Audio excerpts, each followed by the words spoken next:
Hello everyone, and welcome back to our channel.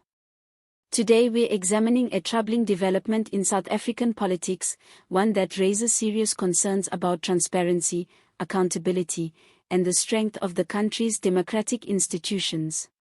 Former President Jacob Zuma, Minister of Police Bheki Cele, and former Health Minister Zweli Mkhize are alleged to have held secret meetings aimed at disrupting a state-backed inquiry into police corruption. If true, these meetings could amount to a deliberate attempt to interfere with justice at the highest levels. Before we begin, please take a moment to like this video, subscribe to the channel, and share your thoughts in the comments below.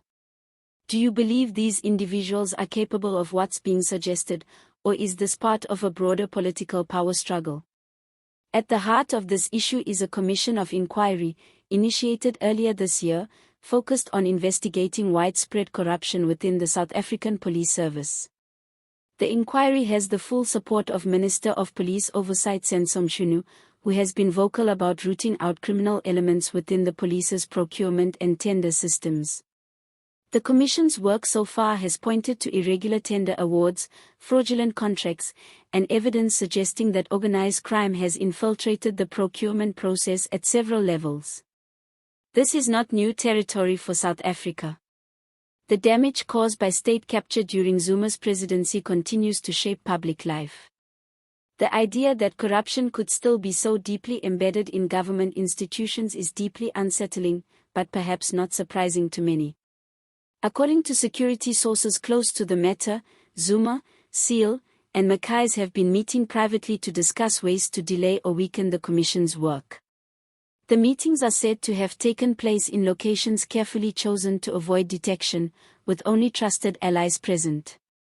The suspicion is that these individuals fear what the inquiry might uncover, specifically, records or testimony that could tie them to questionable deals made during the height of Zuma's presidency. No official statement has been made by any of the three men. But their silence, in this context, has become part of the story. Civil society groups, including Corruption Watch, have condemned the alleged meetings and warned that any attempt to suppress the inquiry's progress would be a direct threat to the country's legal and constitutional order. To understand why this is so serious, we need to look at what's at stake. The inquiry is not a routine review of paperwork.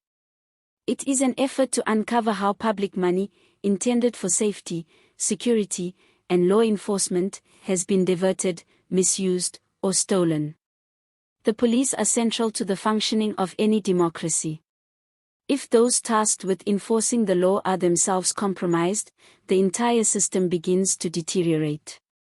Let's now take a closer look at the individuals named in this report. Jacob Zuma's record on corruption is long established. From the Nkandla upgrades to the far-reaching consequences of the Gupta family's influence, his presidency left institutions hollowed out and public trust severely damaged. Even after leaving office, Zuma has continued to influence political networks inside and outside the ruling party. His past connections to SAP's leadership make it plausible that he would take an interest in any inquiry examining the department's contracts. Bheki Cele, currently Minister of Police, has faced ongoing criticism for his leadership style and the condition of the police service under his watch. Although he has maintained his position within the cabinet, many observers argue that Cele has failed to distance the department from political interference and has not acted decisively on internal corruption. Zweli Mkhize, once considered a leading figure in public health, resigned in the wake of the Digital Vibes scandal, an incident involving the misuse of COVID-19 communication funds.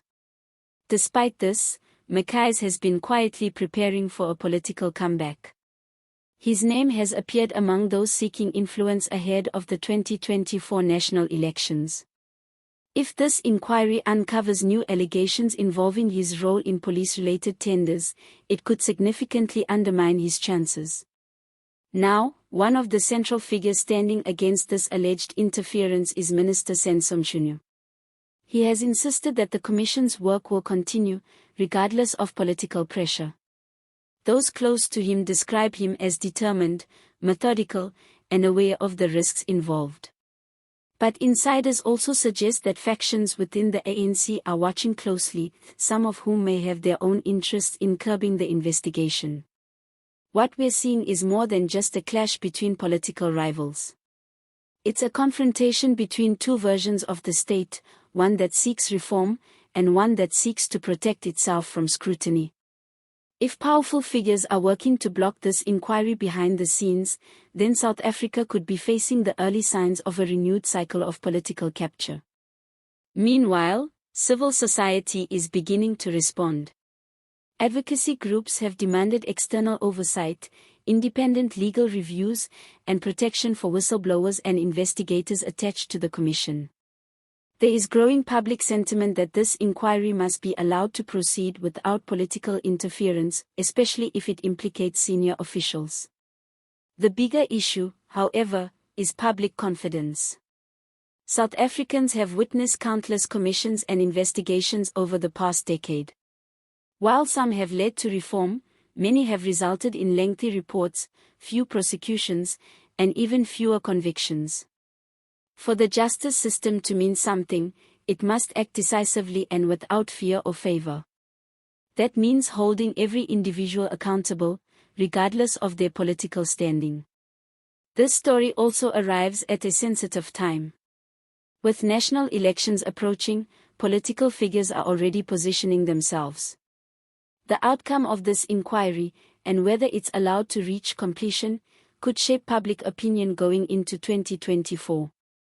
If it's derailed or manipulated, it will reinforce the belief that those in power remain immune to the consequences of their actions. For those hoping that the commission might signal a new era of integrity in government, this moment is critical. It will either confirm that reform is possible or reveal that entrenched interests are still pulling the strings.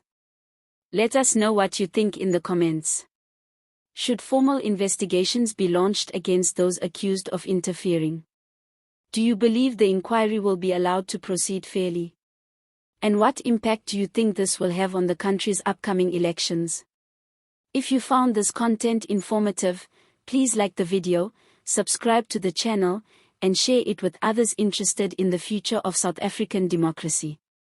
Thanks for watching, and see you next time.